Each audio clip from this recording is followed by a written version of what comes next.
ఏలూరు సిద్ధం సభకు పామరు నుంచి 10,000 మందితో తాము హాజరవుతున్నామని అన్నారు పామరు ఎమ్మెల్యే అనిల్ కుమార్. సిద్ధం సభలో సీఎం జగన్మోహన్ రెడ్డి చేసే దిశానిర్దేశం కోసం తామంతా ఆసక్తిగా ఎదురుచూస్తున్నామన్నారు. రాష్ట్ర అభివృద్ధి కోసం సీఎం జగన్ మళ్లీ అధికారంలోకి రావటం ఖాయమని ఆయన ధీమా వ్యక్తం చేశారు.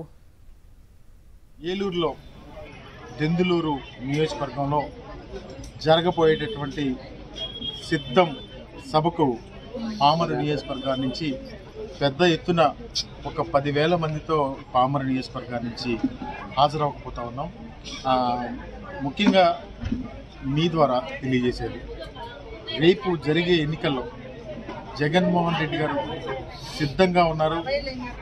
ఈ రాష్ట్రంలో మళ్ళా కూడా జగన్మోహన్ రెడ్డి గారు ముఖ్యమంత్రి కాబోతా ఉన్నారు.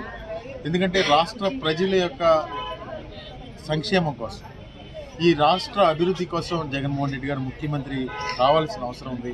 సిద్ధంగా ఉండి ఈ తెలుగుదేశం లేకపోతే జనసేన లేకపోతే ఇంకొక అన్ని రాజకీయ పార్టీల యొక్క కుట్రలను తిప్పికొట్టేందుకు జగన్మోహన్ రెడ్డి గారి నాయకత్వంలో వైఎస్ఆర్ కాంగ్రెస్ పార్టీ సభ్యులందరూ కూడా సిద్ధపడి మీటింగ్కి వెళ్ళి అక్కడ ఎన్నికల శంఖారావం పూరించబోతా ఉన్నారని చెప్పి